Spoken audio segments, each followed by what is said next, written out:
Okay, good evening, everybody. Welcome to Monday night. Right. So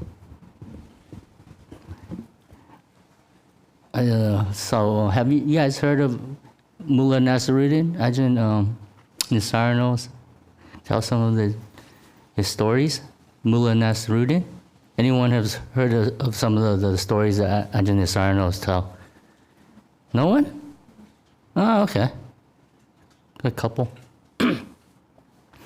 So basically, Mula Nasrudin is a Sufi, like a mystic in the Middle East tradition, the Persian, a long time ago, the mystic. And he's like sort of like I don't know, of a character. He's not the normal mystic. Yeah, so I like to tell some of his stories just to kind of start us off with the meditation. I don't know how it'll fit in or not, but it's just doing something a bit different. Okay, so one day Mula Nasrudin was eating some of these red fruits. Yeah, he was eating the red fruit, and then he was getting more and more red. His face is getting red and burning, and he kept eating. And then someone passed by and go, Nasrudin, those are not fruits. Those are chili. Why are you eating so much of that? And so Nasrudin says, I'm looking for the sweet one. Yeah. Ajahn Nisarno often tells that one. Ajahn Brahm, Ajahn Jagaro in the old days would tell that one. And also another classic is so Nasrudin was looking for something, under the lamppost outside. Outside his house is a lamppost. He's looking for something. And then his neighbor comes by and goes, oh, Nasrudin, what are you doing looking, at nighttime? What are you doing out here in the middle of the night looking? What are you looking for? Oh, I lost my keys. Oh. So where did you lose it? And so he said, oh, I lost it in the house. What are you doing out here? Oh, the light is better out here, the light. There's much more better lighting.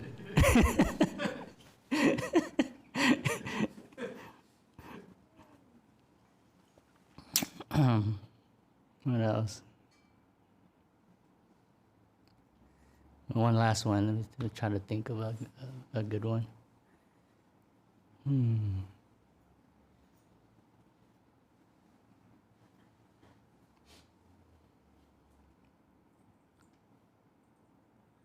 Okay, so the Nasrudin had a boat. He was like ferrying people across the river. Yeah. And then one day, a professor, wanted to be taken across. So the mullah he takes him across the river. So, and then suddenly a storm blew in. So the boat was rocking and stormy, all these waves and rain and wind. Yeah, that was happening. And then they were having conversations. Yeah, it wasn't too bad yet. The storm was just starting. So, the professors asked, oh, Mullah, have you ever studied, psychology in your life? Not English or literacy. Have you studied that? And then Mullah said, no, I never studied that. And the professor goes, oh, what a waste of a life. Half of your life is wasted. Yeah? And then, what happens, the storm got really bad, yeah? Got really bad, the boat was shifting, rocking, and then water started seeping in, and it looks like the boat is gonna go down. And so the mullah asked the professor, have you learned to swim? Do you know how to swim? The professor, no, I don't know how to swim. Oh, your whole life is lost. So what is it more important to learn? English or education or how to swim? It depends, isn't it? Yeah, depends on the situation. So That's another classic. Okay. All right. So 3 jokes, triple gem, three things. That's good enough to start us off. Okay, so just, I want to gauge the audience a little bit. Who here is your first time meditation, your first time here tonight? Your very first time? Oh, yeah, okay, few people. All right, how about those have been here or meditated, like, I would say, I don't know, a couple times or, not that much, but, you're sort of like still new? Anybody? Okay, very good. Okay, so, and then, what kind of meditation, open question, what kind of meditation do you guys usually, practice? Any brave soul? Huh? Yes. Practice vipassana, but more kind of open awareness, more gentle vipassana kind of approach. Oh, okay. All right. Open awareness. Yes. I'll just take where my mind takes me. But tonight I might meditate on the hara. The hara? Yeah, just below the belly button. Oh, okay. That's another one. That's another interesting technique. Okay, one more. That's 2 already. Anyone? Any brave one? Sharing the way they meditate? No? Anapana, the breath. Okay, very good. That's a very common one, anapanasati, mindfulness of breathing. Okay, very good. All good techniques, and have an object to focus on. So I like to talk about meditation a little bit, how I see it, and my perspective, and how I practice. So more similar to what Ajahn Brahm teaches, for those that follow Ajahn Brahm. Yeah. So the essence of meditation is letting go. Yeah. I think most of the masters like, yeah, let go. That's meditation. But how do you let go? Yeah. People are like, oh yeah, letting go sounds interesting, a good thing to do. But how do you let go? It sounds easy. Yeah. So Ajahn Brahm usually has a simile. He gives a simile or shows he picks up the cup. It's a very, very common one. So most of us, we like to meditate by holding the cup. Yeah, we have an object, the breath, the hara, whatever object you want to focus on. Yeah, so that's good. It's good. So we hold the water cup or a water bottle, and we focus. We hold it, try to make it still, make it 100% still. So we hold it. Some of us are pretty good, almost 100%, maybe 99%. But then it's not 100%. It doesn't work. Somewhere along the line, you get stuck. Oh, it doesn't work anymore. Somehow, there's something that goes wrong, and you go to the monk, and what's the problem? I can't go any further. I only can get to that stage. And what Ajahn Brahm would say is, you just put the cup down. So the problem is you're trying to do the meditation. You get involved. You are the one that stops the meditation from fully blossoming. So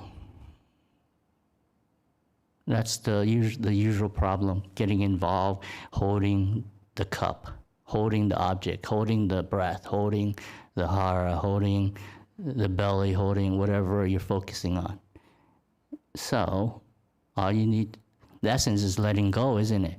Letting go means letting go of the cup, of controlling, of wanting, of doing anything. And that's a little bit hard to understand for most people, because in our modern world, or in our just life, whatever we do in life, we have to put effort, put willpower into our work, our relations, all aspects of life. We have to do something to gain something. You don't get it for free. Yeah? So therefore, we're used to that habit, that conditioning. So when we sit down to meditate, we use the same kind of mentality or attitude towards meditation. So that means if you don't put effort, you're not going to get anywhere. You're not going to get samadhi. You're not going to get peaceful. You have to put effort. So we're used to that. So there we pick up the cup. So we're doing more of that striving, wanting, expecting, and we get frustrated when it doesn't work out. When we hit a blockage, and then we go, oh, it doesn't work. We put so much time and effort into this, but it's not working. Yeah. So in meditation, we do the opposite. We relax to the max, like Ajahn Brahm says. It's going the opposite, totally opposite direction of the working world, the striving world, the wanting. So just relaxing, yeah. You put your cup down and you're like, yeah, I'm just gonna relax. And then someone's like, oh, the thinking's still going on. There's a lot of thoughts and all this. Oh, my mind's going crazy. Yeah, because you put the cup down, it's still shaking. Yeah, because you're still busy, you have busy lives in your life, you do a lot of things, activities. Therefore, when you put the cup down, it's still going waves and, tidal waves and tsunamis for some people. You're like, oh, this is crazy. This method doesn't work. Putting the cup down, no, it just gets worse. It's more crazy. You feel like, oh, I need to control it. Oh, no, I have to hold it again. I'm so scared, and the mind is crazy. Yeah, so you pick up the cup again. You focus on the breath. You focus on whatever.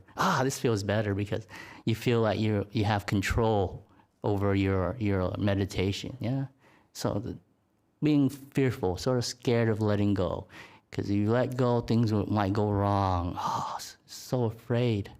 But you have to be brave. Be brave and put it down and wait. Let the mind go crazy.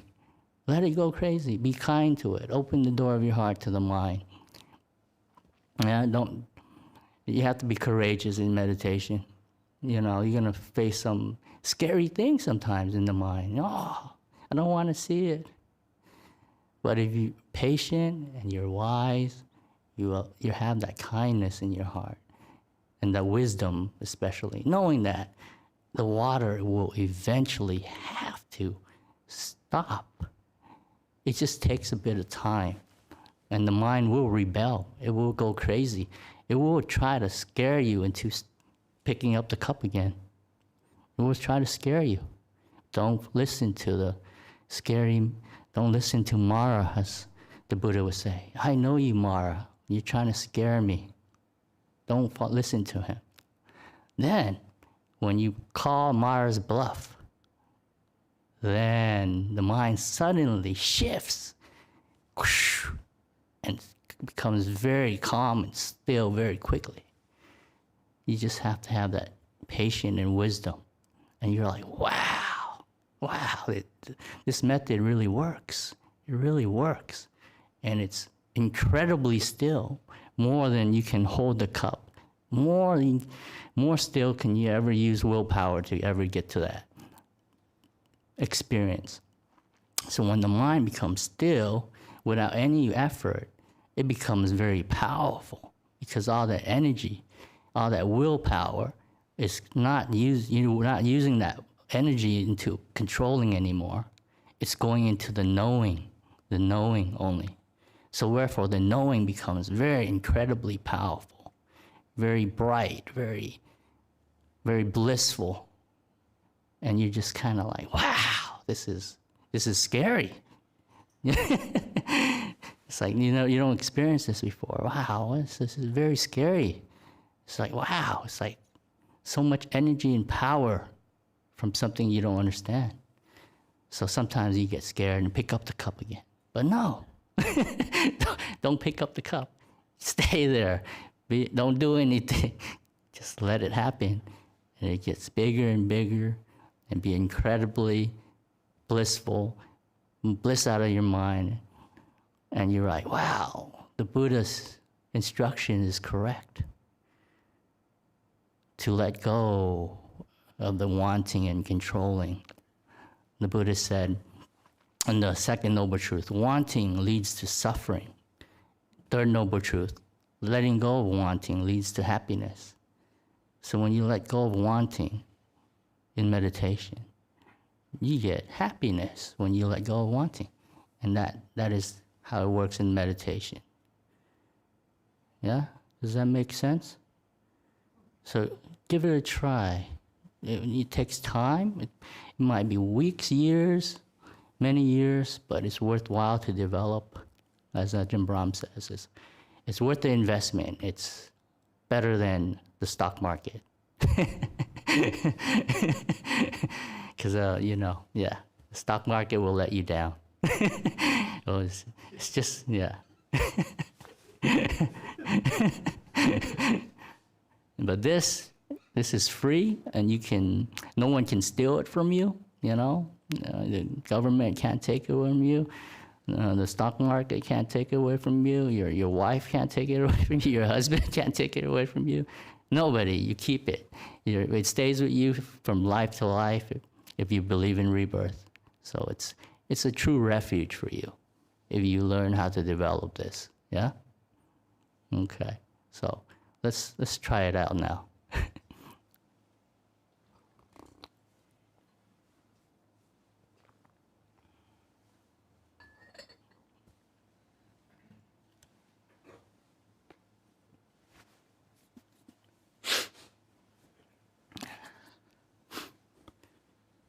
So, ask your body, how do you want to sit in this meditation?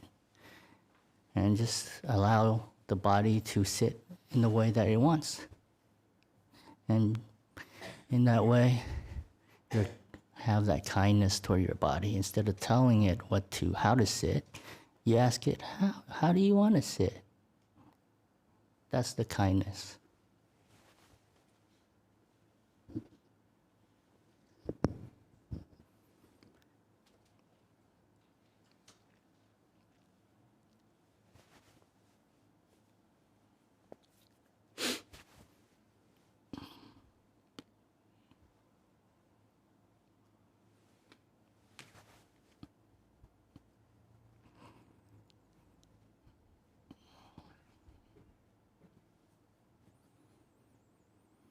And just coming to the present moment and feeling, how do you feel?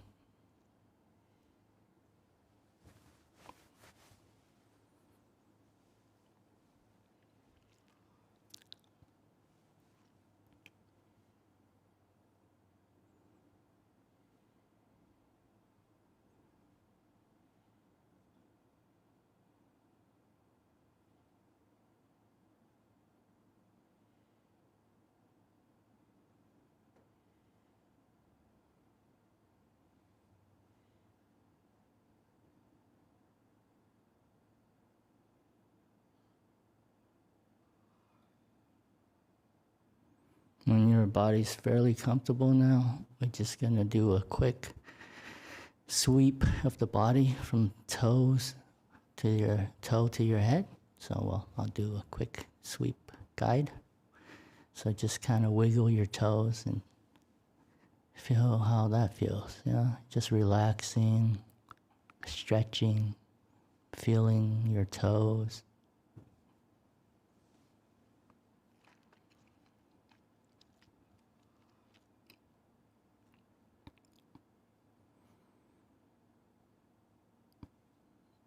Then to the feet,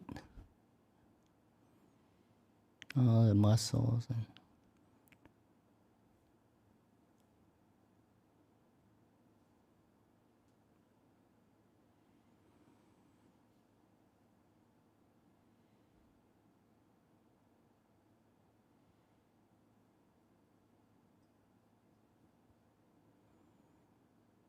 And then to your ankles.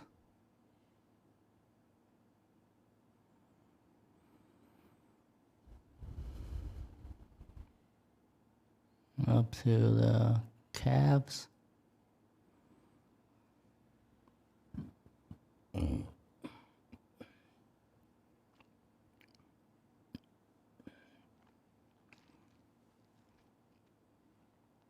Then the kneecaps.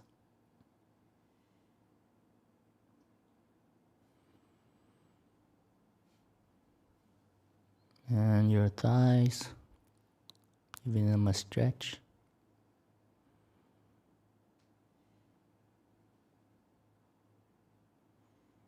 Your buttocks.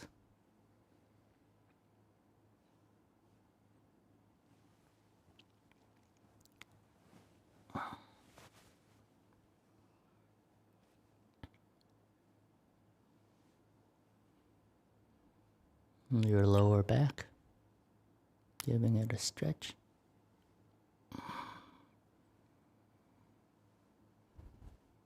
The middle of the back.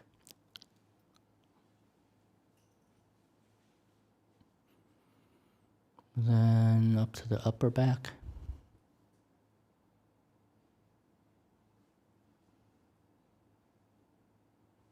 And the shoulders. I like to scrunch up my shoulders really tight and release. That helps relieve a lot of that tensions there.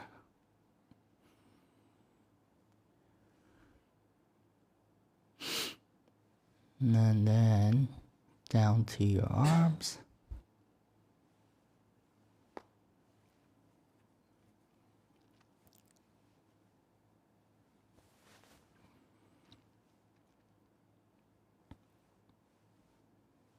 Your elbows.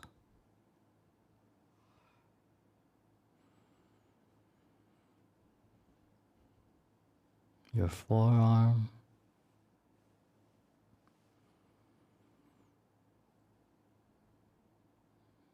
Your wrist.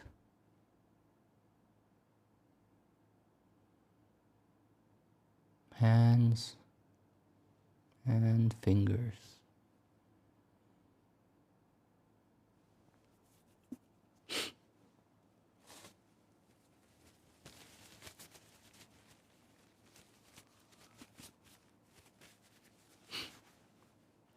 Now moving down to your belly. Giving that a massage, a rub. Up to the rib area. Up to your chest.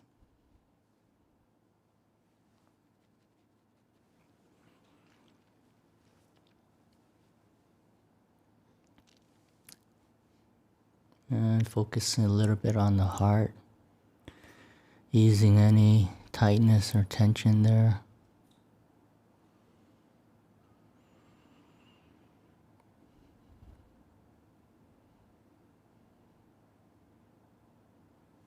And then we move up to the neck.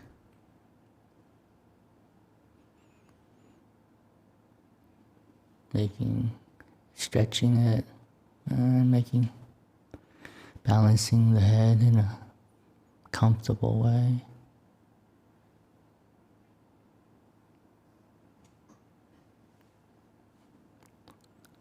And then up to the facial area, I like to give myself a big smile to stretch the muscles.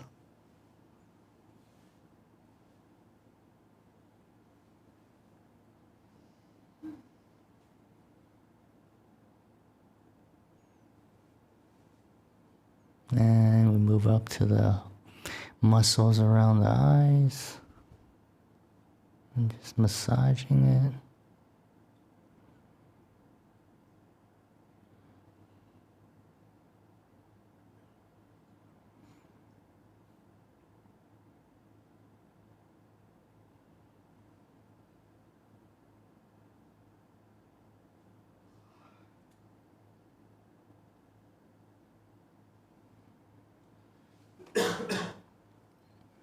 And now the eyeballs, I like to twirl them around, massaging them.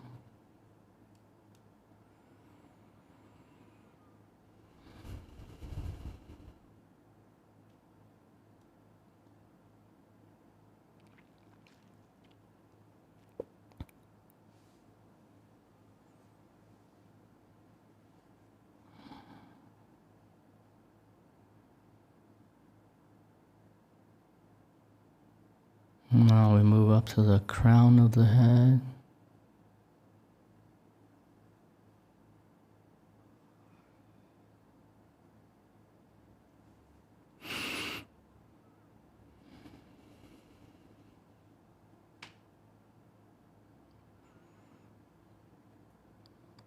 Massaging and easing any headaches or pain in the head.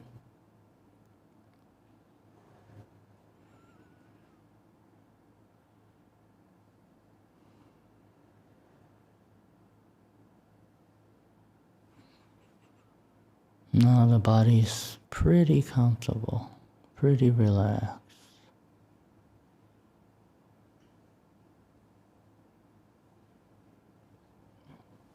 Just quite happy. So now we just leave the body alone, like how we park our car, lock the doors, and walk away. Allow the body to look after itself.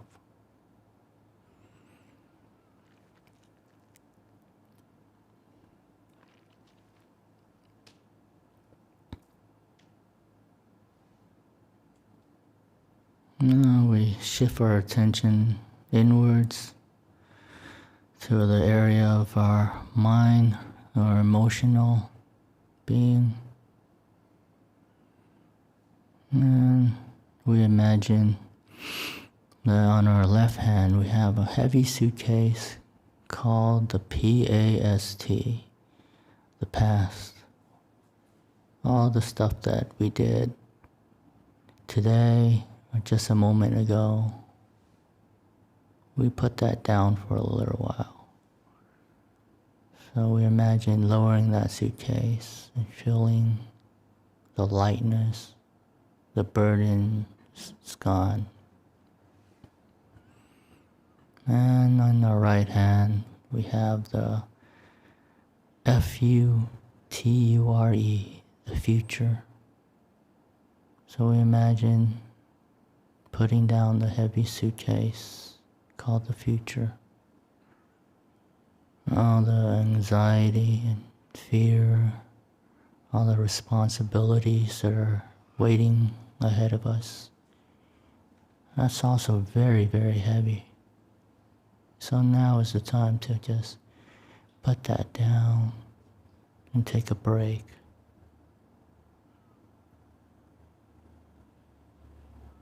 And once you put away the past and future, all is left is the present moment, the here and now.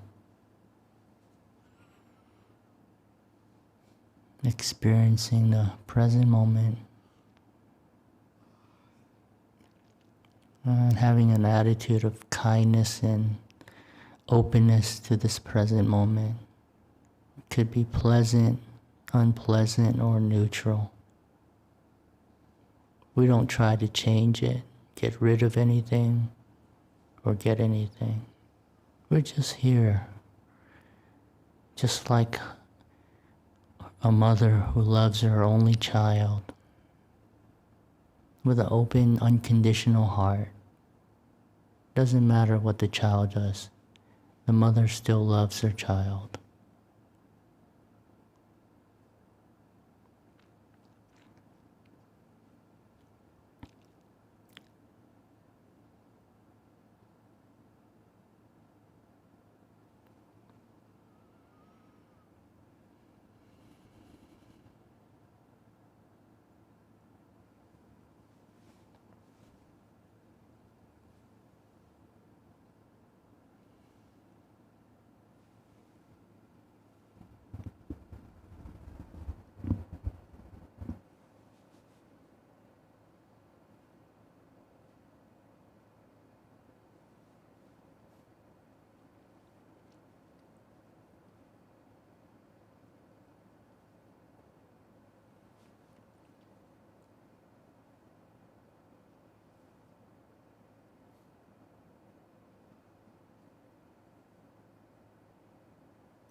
It's getting close to the end of the meditation.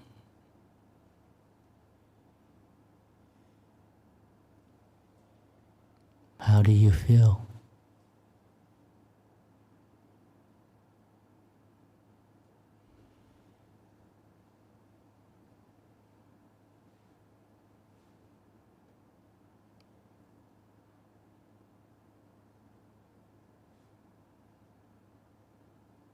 Can you feel the peacefulness of the body? The relaxation of the body? And also the peacefulness of the mind compared to when you first started.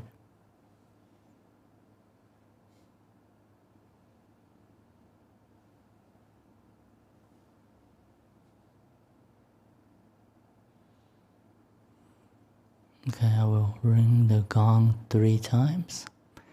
Try to listen to every sound, and on the 3rd ringing, you can slowly come out of the meditation.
Thank you, Ajahn. A couple of small announcements before we open up for questions. We need some of your help. Our event lead has had to step down as a result of some very high demands from his employer, as well as family commitments. This leaves us as exposed, particularly for planning the upcoming robe offering in November. So we're calling out for those who could join the event team and help with planning the event, coordinating, and volunteer support and engagement. If you can help, go to the website and complete the online form. So we have 2 major events that the event team looks after, which is both Vesak and a robe offering. And then Lunch Dana, we still have a number of Lunch Dana opportunities in September, as at both Newbury and here, Buddhaloka. It's a great opportunity to offer, particularly as we make our resolutions for Vasa. And also you can book that on the website. Then this week's teaching program, tomorrow night, 7:30 p.m. Again, a meditation, but led by a lay person. Friday night is Discover Buddhism, restarting the program. So that's the first session here at 7 p.m. Introduction to Buddhist Thought and Practice. And then, of course, you got the New Day, New Mind daily meditation group that you can join anytime between 4 a.m. and 6:30 a.m. on Discord. Last but not least, next week teaching program, Sunday Dhamma talk, is by Venerable Hojun Futen. I hope I pronounced that correctly. And then Monday night is meditation led by Ajahn Sadhara. And that's it for announcements. Are there any questions?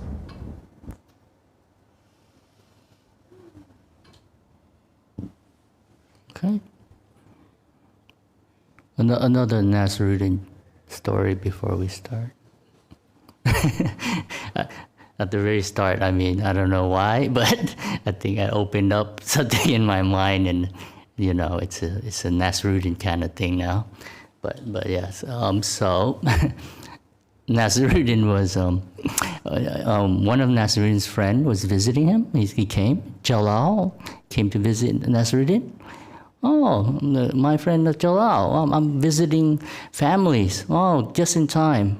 Please come along with me to my visits. Oh, but I haven't got a nice robe on. Can I borrow your robe, a proper robe? Mine's a bit old. So Nasrudin lent him a fine robe, yeah, to wear to go on his visit, his round of visits to families. And so to the first family, he introduced, oh, hi, this is my friend Jalal, yeah? And the robe is mine.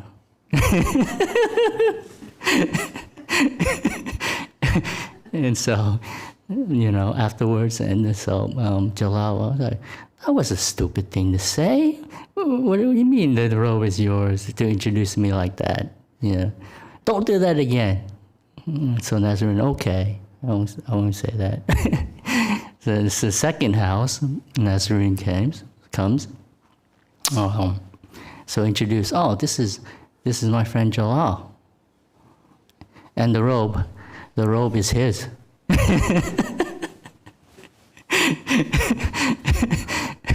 So Jalal got upset again. Don't do it again. Okay, I won't say anything. So we shouldn't say anything about the robe anymore. Okay, I agree. So on the third house, Nasrudin, introduce. Oh, this is my friend Jalal. And we mustn't say anything about the robe.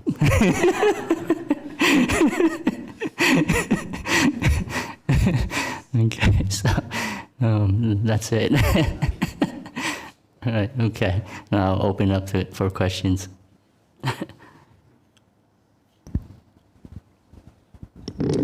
I do have a question from online world. Okay. Ajahn, is it possible when doing meditation one could be in half-awake situation, such as one moment still observing the object, but another moment falling asleep, on and off until the time up, for example? 30 minutes meditation, within 30 minutes, perhaps there's a 5 minutes stick with the objects, then 10 minutes fall asleep, but then back to meditate and repeating until the time is up. No, definitely you can sort of like be in that state where your mindfulness isn't that strong yet, yeah? Sort of like you're tired. You just came home from work and you know, you're sitting down and you're letting go, but the energy is, you're tired, so that slowly that sloth and torpor or that dullness will disappear once you allow it to, allow the mind to rest, yeah? Don't think, oh yeah, I'm yawning or I'm falling asleep is a bad sign. It's actually a very good sign. It's a sign that you're letting go of controlling and that the body and the mind is tired. It's telling you that you need a rest.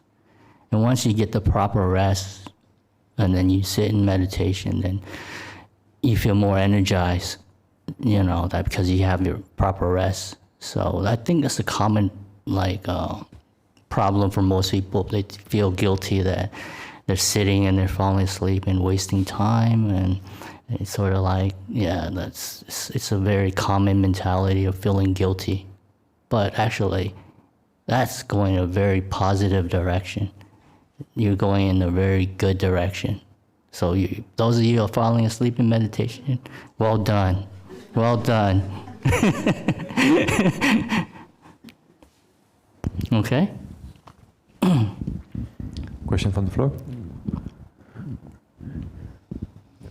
Last question online. looks technical. Why do we say that virtue is the fuel for samadhi? If virtue is solely the remedy for the fourth hindrance, being remorse, and not for kamachanda, the first and more important of the hindrances. So can you repeat that again? That's a good question. Why do we say that virtue is the fuel for samadhi? If virtue is solely the remedy for the fourth hindrance, remorse, and not for kamachanda, the first and more important of the hindrances. Does that make sense? Yes, that's very good. So, so sort of like, I don't know, I think there's a simile saying like you're building a house, yeah? And some people build very fast if the foundation isn't very strong, it's not properly built. So you might build a house very quickly, it comes up and it looks beautiful, but you will understand that it won't last as long over the years. You know, it'll break down very quickly, because I think I noticed like the building work of today's people build very quickly. I see like lots of houses coming up, but then when I come inside, I see the poor quality of like wood, and you know, it's not like the old house. When you come in the old houses, you see it's much more quality, yeah? It's more built well. So in the same way, you might not keep virtue, you think it's not important, and you still can meditate fairly well, sort of, but you notice like to the deeper stages of meditation, the foundation is very weak, so therefore it goes up quickly, but also kind of dissipates very quickly. You haven't got the solid foundation for the house to go to the deeper states of meditation, yeah? So, kamachanda is wanting, and then the other one is guilt and remorse, yeah? So, how I understand it is, yeah, kamachanda is important also, but remorse, I think, is like, I don't know, it's like a, sort of like the foundation, it's not strong, it's weak. So your foundation of virtue isn't solid. Yeah, so that way, you know, you can get to a certain stage and then it just kind of all breaks apart. That's what I noticed, yeah. Yep. Thank you. Anyone else? Yes. You talked about letting go of control. Where does watching the breath then fit into that? Oh, okay. Yeah, because you said sometimes. Thank you. You said that watching the breath can be a form of trying to control as well. That's right.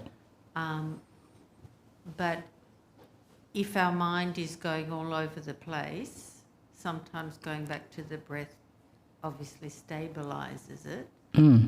So Okay, yeah. there is that kind of fine line, or using it but not trying to control. Sure.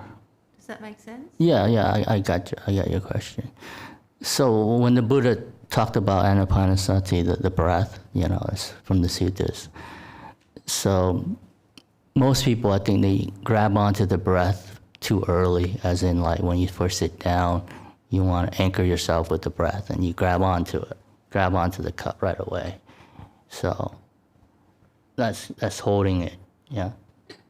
So if you just relax and be in the moment, letting go of the past, letting go of the future, and then being in the present moment with kindness and openness. And when the mind starts to settle down, then the breath comes up automatically. It's like naturally. You can't miss it.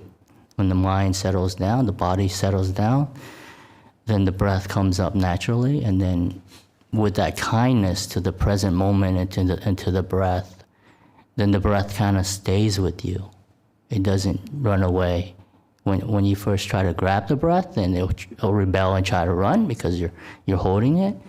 But when it comes up naturally, without you putting effort into grabbing it, then the breath stays with you, naturally much more subtle. It's a very subtle breath and much more smooth and enjoyable.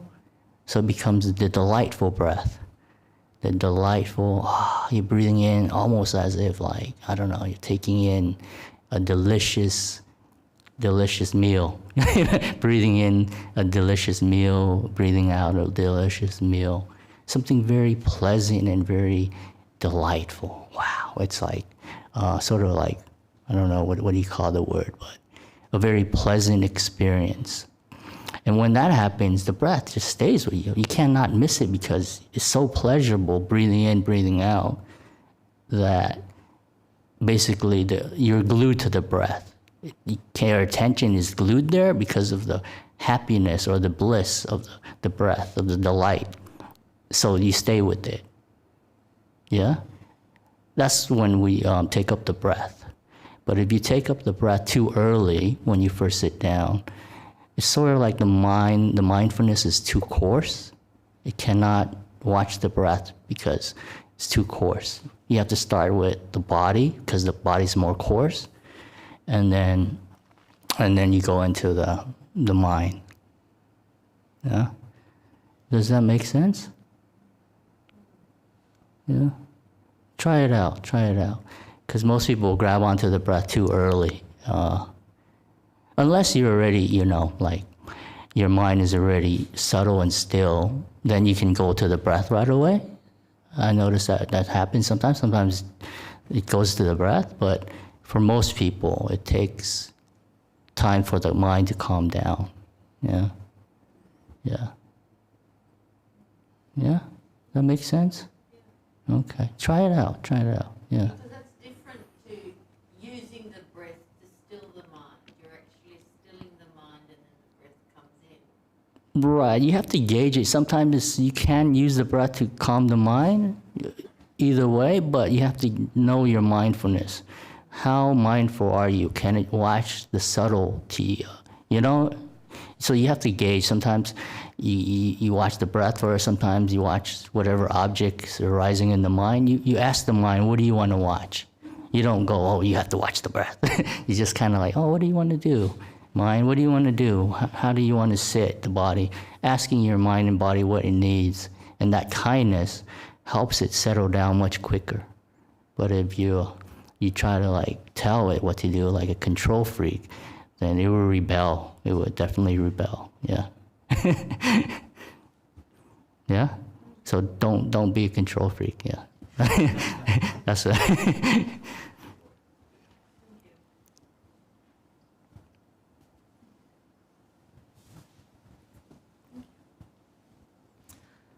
I forgot my question to begin with, and then as you were talking, It's all those funny questions, funny stories. Oh no. I've gotten to that stage where the breath feels really nice. Okay. And then that feeling kind of passed. Yeah. And now the breath sounds loud. Oh. Like, not annoying. I'm not irritated by it, but it just sounds loud. Like it's noisy. Yeah, and sometimes even the heartbeat can be quite loud in there. Yeah, does that happen? And do you just keep letting go? Do you just... It doesn't seem like there's anywhere to go. Yeah, so the breath is subtle first. Yeah, it's like a little bit delight. It's kind of like teasing you. Oh yeah, look at me, and then suddenly it becomes coarse. I think it's because you kind of want that delight to stay. You know what I mean? Oh yeah, there's the delight. Oh, and you sort of like the mind kind of like try to grab it, and then when you sort of have that wanting, it makes it coarse. Causes the breath to become coarse and louder, like you said. So it's tricky because you have to learn how to stop grasping or wanting. You sort of like leave it alone, but not on an intellectual level. It's on a feely level. So you have to learn how to leave it alone and be kind to it. But it's tricky because it's very subtle. The wanting is subtle, and yeah, so you go back, you keep experimenting, exploring. I would say more exploring. See how does it feel when you do this, or when you stop doing, or kind of play around with the mind. How does it feel when you do this? Do some exploring, experiment. Yeah, don't be afraid. Just try it out.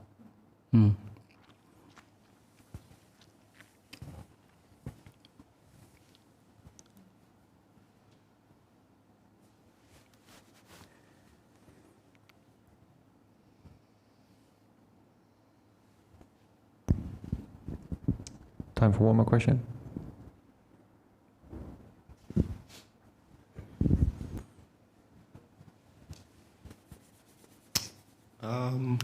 I'm not entirely sure how I'm going to frame this question, but I'll give it a shot. I'm struggling with forming a direction in what I want to do with myself or with my life.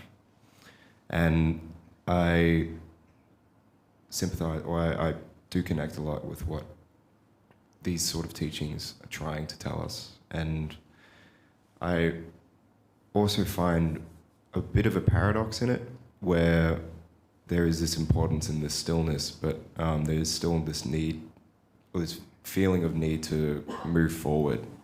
And at the moment, I'm very much cemented in a routine that I'm not amazed by, and I wish to move forward. And then how can I employ Buddhist practice or just meditative practice into pushing me forward?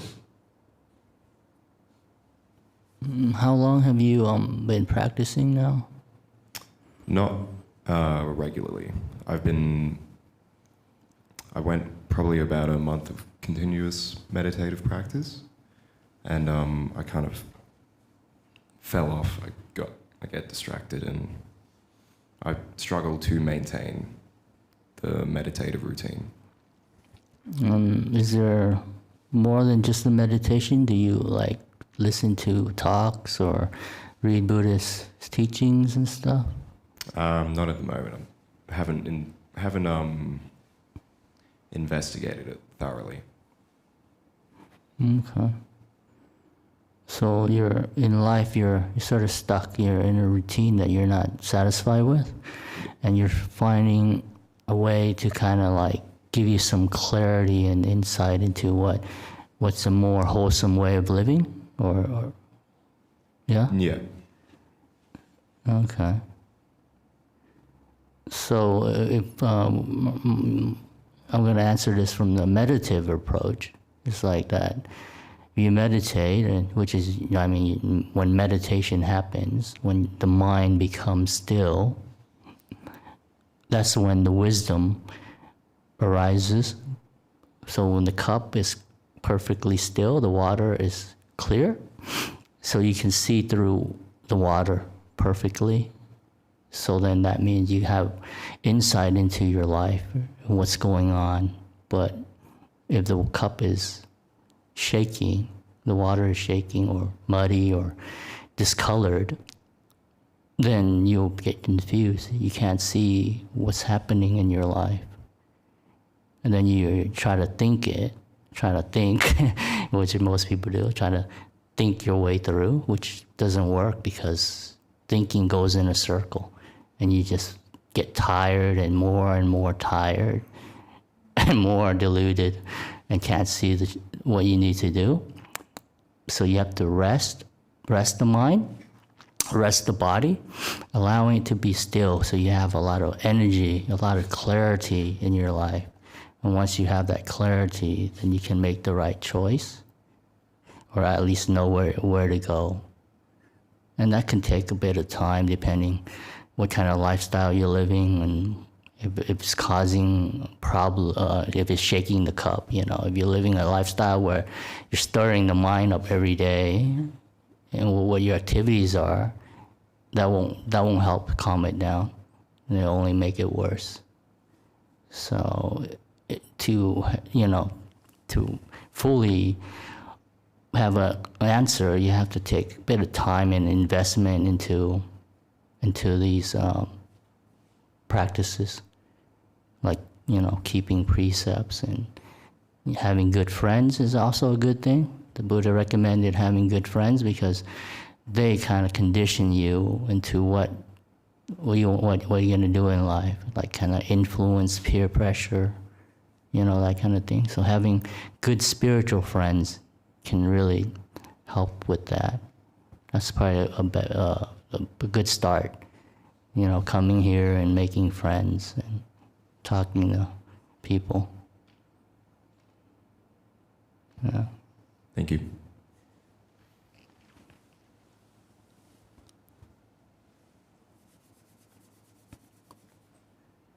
Is that it?